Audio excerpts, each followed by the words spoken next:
स्वागत है दोस्तों आप सभी लोगों का आपकी अपनी टाइप्स ऑफ नॉलेज फैमिली में। दोस्तों यहाँ पर इस वीडियो में मैं आपसे सारी चीज़ें अच्छे से डिस्कस करना चाहता हूँ, आपके एग्जाम पैटर्न, सिलेबस और एग्जाम के क्राइटेरिया को लेकर कि आखिरकार आरआरबी एनटीपीसी क्या मजाक आपके साथ कर रहा है। दोस्तों मजाक तो नहीं, बट आपको यहाँ पर बता दूँ कि आपको टोटल अगर आप सारी पोस्टों के लिए अप्लाई करते हो तो टोटल आपको 6 एग्जाम देनी है और कुछ पोस्टों के लिए CBAT भी देना है, कुछ पोस्टों के लिए आपको टाइपिंग स्किल टेस्ट भी देना है और आपके बाद उसके डॉक्यूमेंट वेरिफिकेशन और मेडिकल तो होगा ही।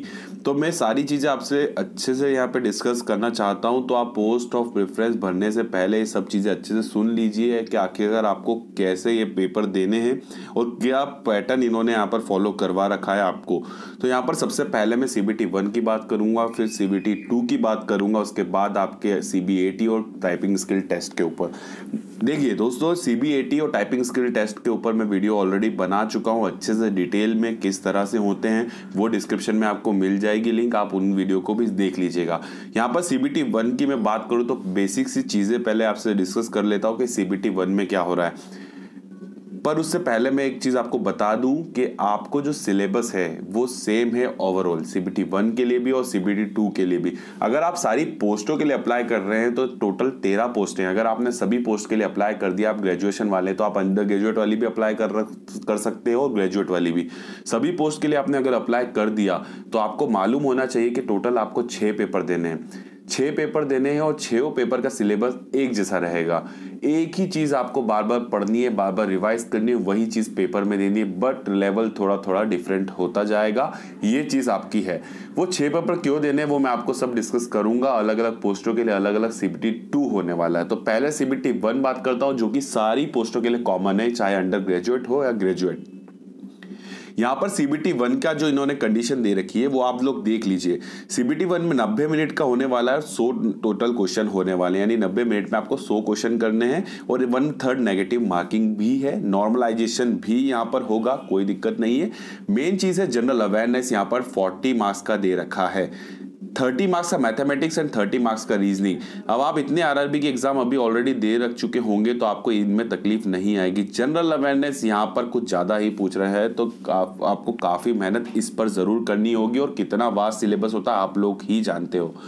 तो ये चीज़ आपको जनरल अवेयरनेस की बात बताई। अब मैं जनरल अवेयरनेस जो 40 मार्क्स का है पहले सिलेबस में देख लेता हूँ। तो मैथमेटिक्स जो सिलेबस यहाँ पर दे रखा है इन्होंने, वही सिलेबस है जो आप सारी एग्जाम्स में देते आ रहे हैं, आरआरबी की हो या दूसरी कोई सी एग्जाम हो।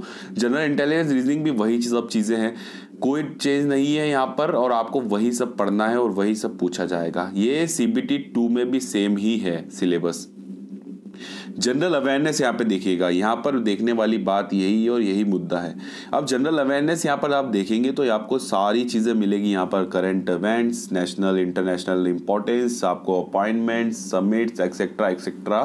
आपको ये बता दूं कि जनरल अवेयरनेस जो है 40 मार्क्स का होने वाला है। इसमें आप देखिए ट्रेंड के अकॉर्डिंग तो 10-15 मार्क्स आप मान के चलिए करंट इवेंट्स और करंट अफेयर्स पे ही पूछे जाएंगे, ठीक है। अब जो उसके अलावा होंगे अदर देन दैट, यहाँ पर जनरल अवेयरनेस है, यहाँ पर साइंस भी होगा, साइंस इंक्लूडेड रहेगा। यहाँ पर आपका जनरल नॉलेज नहीं है, यहाँ पर जनरल अवेयरनेस है, आपका साइंस भी इंक्लूडेड होगा।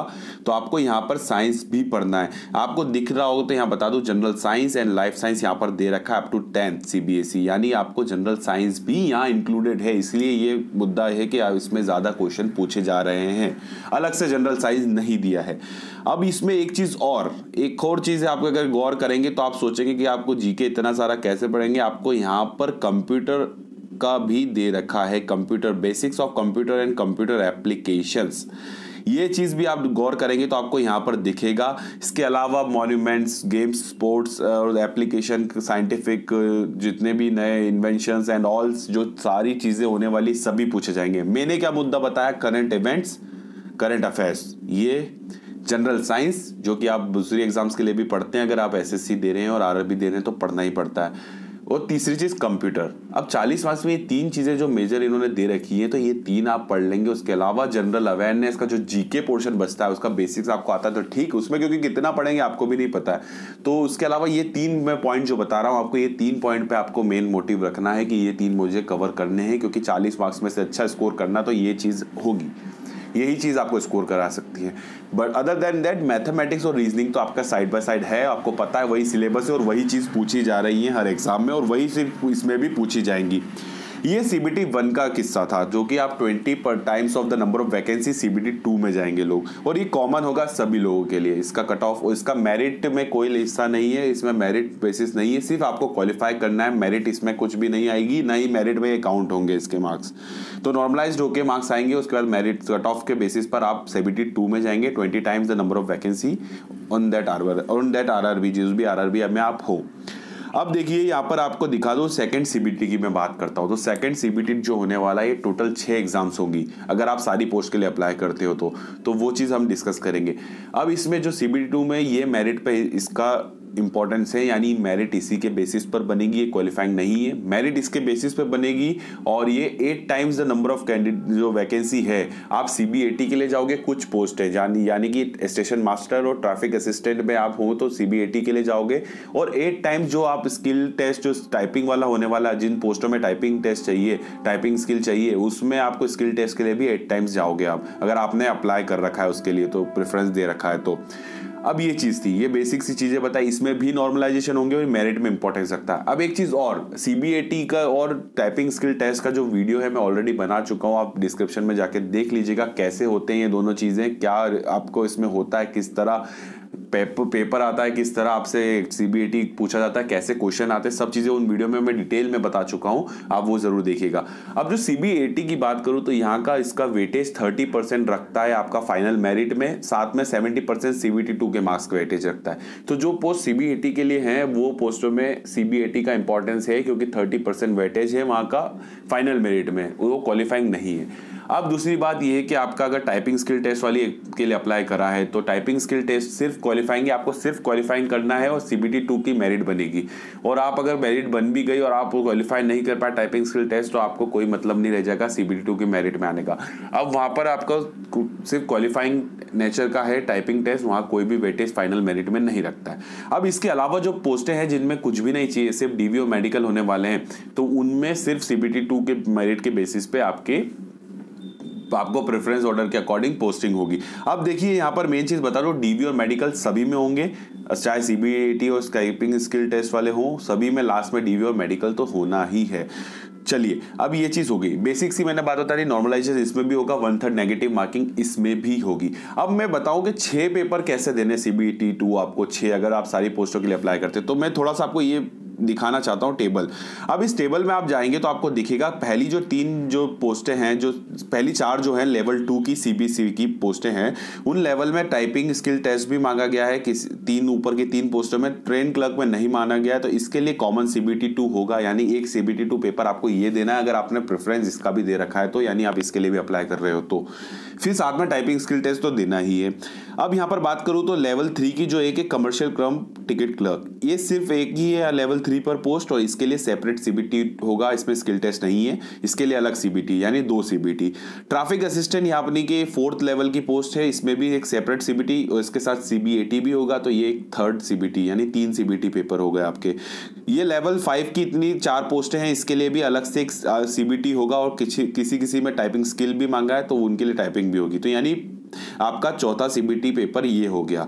अब यहां पर बात करूं कमर्शियल अप्रेंटिस और स्टेशन मास्टर लेवल 6 की पोस्ट है, सबसे ज्यादा NTPC की रेपुटेटेड पोस्ट है और सब लोग की चाहते कि इसी में हम पोस्टेड हों, तो ग्रेजुएशन वाले ही अप्लाई कर सकते हैं। हालांकि इसमें तो कॉमन CBT इनके लिए भी होगा और CBAT आपका स्टेशन मास्टर के लिए होगा, यानी 5 CBT यहाँ पर ही होगा CBT 2 में सेकंड स्टेज में, यानी आपको टोटल 5 CBT देने होंगे अगर आप सारी पोस्टों के लिए अप्लाई करते हो। तो अंडर ग्रेजुएट वाले जो हैं वो अंडर ग्रेजुएट की जितनी CBT आ रहे हैं, जितनी पोस्टों के अंदर, वो उसके लिए देंगे, और जो ग्रेजुएट वाले हैं वो तो अंडर ग्रेजुएट वाली पोस्ट भी भरेंगे, तो उनको तो सभी CBT देना है। तो आपको प्रेफरेंस ऑफ पोस्ट जो है, पोस्ट ऑर्डर आपको उसी प्रकार रखना है जो आप अगर दे सके CBT। अब इन CBT के नेचर की मैं बात करूं तो CBT का नेचर किस टाइप का होने वाला है, वो होने वाला लेवल बेसिस पे, यानी कि आपको लेवल यहाँ पर ऑफिशियली लिखा भी है, आप नोटिस में पढ़ सकते हैं, तो आपको वो लेवल होगा उस चीज का, यानी कि आपको जो पोस्ट है ना लेवल 2 का CBT 2 इजी होगा, लेवल 3 पे थोड़ा सा हार्ड, लेवल 4 पे उससे ज्यादा हार्ड, और लेवल 5 में उससे ज्यादा, और लेवल 6 में बहुत हार्ड। तो यार सारी चीजें होगी, तो आपका जो लेवल का जो हार्डनेस और लेवल होगी ये इंक्रीज होती जाएगी आपकी लेवल ऑफ सीबीसी के अकॉर्डिंग आपके जो CBT 2 हैं। तो ये CBT 2 का इस तरह से रहेगा। बाकी सिलेबस जो मैंने बात बताई थी आपको शुरू में भी, इनका सिलेबस तो लगभग क्या पूरा ही सेम है, कुछ भी चेंज नहीं दे रखा। तो आपको एक ही चीज बार बार पढ़नी है और इतने सारे पेपर देने हैं, तो आपका इस तरह रिविजन हो जाएगा कि आने वाले टाइम में आप कोई भी वैकेंसी अगर आप इस तरह के सिलेबस पे अप्लाई करोगे तो आप इजीली क्रैक कर पाओगे, क्योंकि इतना तो आप ऑलरेडी पढ़ चुके होंगे। अगर आपने 7 पेपर 6 पेपर दे दिए तो ऑब्वियसली आप जानते हैं कितना रिवीजन आपका हो जाएगा। एक ही चीज सभी पूछी गई है, बस लेवल इंक्रीज और डिक्रीज करा है, तो ये कोई मुद्दा नहीं होता। अलग अलग पैटर्न होना चाहिए था अलग ही, बट आपको क्या करे, NTPC यही मांगती है। जनरल अवेयरनेस सेम रखा गया है, इसमें भी वही जनरल साइंस रहेगा, कंप्यूटर भी रहेगा, करंट अफेयर्स एंड इवेंट भी रहेगा और जीके भी रहेगा, सब चीजें रहेंगी जनरल अवेयरनेस में। तो ये सब चीजें थी। अब यहाँ पर CBAT, इस पर मैं पूरा वीडियो बना चुका हूँ। सिर्फ 2 पोस्टों के लिए CBAT देना है और उनमें वेटेज रखेगा 30% आपका फाइनल मेरिट में और 70% आपका CBT 2 के मार्क्स पे वेटेज बनेगा फाइनल मेरिट, जिन पोस्टों पे CBAT है। टाइपिंग स्किल टेस्ट जो है ये आप इस पर भी वीडियो बना दिया, आप डिस्क्रिप्शन में इसको भी देख सकते हैं। और आप इसमें जितने भी होंगे आप क्वालिफाई कर गए तो ठीक है, अदरवाइज नहीं करे तो आपका मेरिट का कोई फायदा नहीं है। क्वालिफाई का नेचर है, सिर्फ इसका कोई फाइनल मेरिट में मार्क्स नहीं जुड़ेगा, सिर्फ आपको क्वालिफाई करना है। तो 4-5 पोस्ट ऐसी हैं जहां पर टाइपिंग स्किल टेस्ट भी मांगा गया है और बाकी सब पोस्टों के लिए सिर्फ DV और मेडिकल होगा। तो DV और मेडिकल बाद में होने वाले हैं, इन सभी पोस्ट के क्वालिफाइंग होने के बाद, फाइनल मेरिट आने के बाद। और DV और मेडिकल में 50% एक्स्ट्रा कैंडिडेट लेके चलेंगे ये लोग आपके वैकेंसी के अकॉर्डिंग, और इसलिए क्योंकि काफी लोग DV के टाइम रिजेक्ट हो जाते हैं, मेडिकल में भी रिजेक्ट हो जाते हैं, तो स्टैंड बाय आपके रहेंगे, वो स्टैंड बाय रहेंगे। तो स्टैंड बाय में अगर आप रिजेक्ट होते हैं और वो लोग सिलेक्ट हो जाते हैं DV या मेडिकल में, क्वालिफाई कर जाते हैं, तो उन्हें पोस्ट मिलेगी, आपको नहीं मिलेगी अगर आप रिजेक्ट हो जाते हैं। तो ये सब चीजें मुद्दे हैं, यही आपका पूरा क्राइटेरिया पैटर्न है। आई होप आपको क्लियरली सारी एक एक चीज समझ में आ गई होगी और उम्मीद है कि कुछ इसमें डाउट आपको नहीं रहेगा। और मैंने बता दिया प्रेफरेंस और पोस्ट जो है आपको किस प्रकार भरनी होगी, वो ध्यान में रखना होगा इस चीज का। CBT 2 का सारे पेपर आपको देने होंगे, जितना आप लेवल के प्रेफरेंस दोगे, जितने भी लेवल के उतने लेवल के आपको जो पेपर दे रहे हैं ना, लेवल यानी लेवल CPC की बात कर रहा हूँ, 7th पे कमीशन की, उसके लेवल के अकॉर्डिंग जो पोस्ट हैं उन सबके लिए सेपरेट CBT हैं। तो आपको सबके लिए सेपरेट CBT देने होंगे, सबके लिए अलग अलग मार्क्स आएंगे। और यही कारण है लेवल और मार्क्स अलग CBT रखने का, कि आपको अलग अलग मार्क्स आएंगे, अलग अलग मार्क्स के अकॉर्डिंग मेरिट बनेगी। क्योंकि CBAT भी है, किसी में टाइपिंग स्किल टेस्ट भी है, तो सबको ये जो एक साथ करते अगर तो नहीं हो पाता, क्योंकि सब में अलग, और अंडर ग्रेजुएट और ग्रेजुएशन भी है, तो सबके लिए एक साथ अगर एक कंबाइन करके ये लोग अगर एक मेरिट बनाते तो ऐसा पॉसिबल नहीं था एक ही CBT 2 रखना, क्योंकि काफी चीजें देखनी होती है। CBT 8C के लिए अलग सिलेक्शन होता है, उसका वेटेज अलग कंबाइन वो जुड़ता है CBT 2 के मार्क्स में। अब स्किल टेस्ट के लिए अलग क्वालिफाइंग नेचर रख रखा है, बाकी किसी में तो कुछ भी नहीं है, आपको सीधा DV और मेडिकल है। तो ये सभी चीजें हैं, इसी कारण से आपको इतना सारा CBT 2 देने पड़ेंगे। और आई होप आपको ये सारी चीज़ें समझ में आ गई होगी। और जनरल अवेयरनेस का जो मुद्दा था ये मैंने बहुत अच्छे से आपको बता दिया है, इसमें आपने ध्यान नहीं दिया हो तो ध्यान दीजिए कि आपको किस तरह पढ़ना है। मैंने 3 चीज़ें आपको अलग करके बता दी हैं कि इन चीज़ों पर ही फोकस रखिएगा, क्योंकि यही इसका सार है। और जनरल अवेयरनेस और कुछ नहीं रहेगा, क्योंकि नहीं GK पढ़ सकते इतना आप लोग, और इतनी सारी चीज़ों के बाद मैथ्स, रीजनिंग एंड इतनी सारी चीज़ों के बाद GK भी पढ़ेंगे आप तो नहीं हो पाएगा। बट आपका टाइम है, जितने लोग पढ़ जाएंगे, डेडिकेशन के रखेंगे, तो वो लोग तो और अच्छे वेटेज रख पाएंगे, वेटेज मार्क्स रहेगा उनका और अच्छे मेरिट आएगी। तो यही चीज़ें हैं, आपके डेडिकेशन पर डिपेंड करता है कि आप वो भी चीज़ पढ़ लेते हैं या नहीं पढ़ते। तो यही था syllabus, exam pattern, exam criteria. I hope आपको सब कुछ अच्छा लगा होगा एंड इसी तरह साथ बनाए रखिएगा। एंड जो भी डाउट हो कमेंट सेक्शन खुला है, कमेंट कीजिए। व्हाट्सअप नंबर आपको कवर पिक में मिल जाएगा, व्हाट्सअप कीजिए। एंड ईमेल आईडी आपको मेंशन कर रखी है, ईमेल आईडी timesofknowledge108@gmail.com है। उस पर आप कभी भी किसी भी टाइम मैसेज या मेल कर सकते हो और आपको जब भी टाइम मिलेगा नेक्स्ट आपको उस पर क्वेरीज आपकी सॉल्व की जाएगी और जवाब आपको ज़रूर मिलेगा। सो यही चीज़ें थी और डिस्कस करनी थी मुझे इस वीडियो में। नेक्स्ट वीडियो में फिर नए कंटेंट के साथ आपको मिलूंगा इसी जगह पर, आपकी अपनी फैमिली में। जब तक आप सभी लोग मेहनत करते रहिए, एग्जाम टाइम चल रहा है, हेल्थ का ध्यान रखिए, अच्छा खाइए, अच्छा पिए, तो और बस डेडिकेशन के साथ पढ़ाई करते रहिए। सिलेक्शन ज़रूर होगा, जो भी डेडिकेटेड रहेगा एग्जाम को लेकर उन्हीं का सिलेक्शन होगा, क्योंकि इतने कंपटीशन में सब लोग तो सिलेक्ट नहीं होने वाले। डेडिकेशन जिसका रहेगा वही सिलेक्ट यहाँ पर होता है। सो मिलते हैं नेक्स्ट वीडियो में, जब तक मैं विदा लेता हूँ आप सभी लोगों से।